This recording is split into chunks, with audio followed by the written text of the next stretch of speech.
paper বিলাকে মোৰ মাথা গৰম কৰি আছে যে নাগালেণ্ডে নটিচ দিছে ওলাই যাব দিছে এই কথাবোৰ জুনে উলিয়াই থাকে এই মানুহবিলাকৰ কাৰণে ডুবি গৈছো কিমান আৰু মই অকলে যুঁজি থাকিম উৰিয়াম ঘাটৰ এভিকশন ড্ৰাইভ অত্যন্ত সফলতাৰে কৰাৰ বাবে গোলাঘাট জিলা প্ৰশাসন অসম চৰকাৰৰ বন বিভাগক ধন্যবাদ জনাইছো কেবিনেটে আৰু নাগালেণ্ড চৰকাৰে আগবঢ়োৱা সহযোগিতাৰ বাবে নাগালেণ্ড চৰকাৰকো আমি ধন্যবাদ জনাইছো ইয়াতে বৃক্ষৰোপণৰ যি এতিয়া আমি কাম কৰিম মেচি প্লান্টেশন হ'ব 12,000 বিঘা মাটি তাতো আমি নাগালেণ্ড চৰকাৰৰ সহযোগিতাৰে সৈতে এই বৃক্ষৰোপণৰ কাম সম্পূৰ্ণ কৰিম 12,000 বিঘা মাটিত নতুনকৈ ফৰেষ্ট কাভাৰ গ্ৰ কৰিব ইকোলজিকেল দিশৰ পৰা ই এটা অত্যন্ত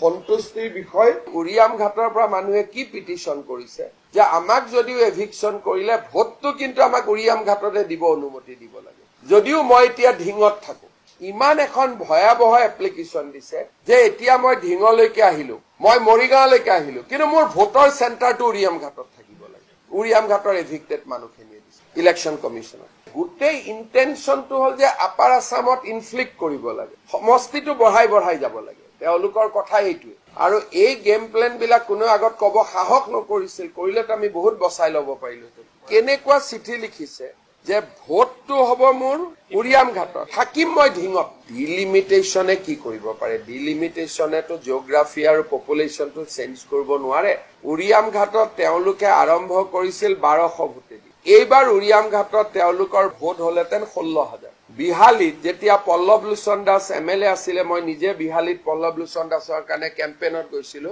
তেতিয়া 1200 আছিল এইবাৰ যেতিয়া কেম্পেইন কৰিব যাওঁ 12,000 এটা বিহালী মানে অসমীয়া বুজে গোৰ্খা বুজে এটা টিপিক্যাল হিন্দু কনস্টিটুৱেন্সি বিশ্বনাথ গল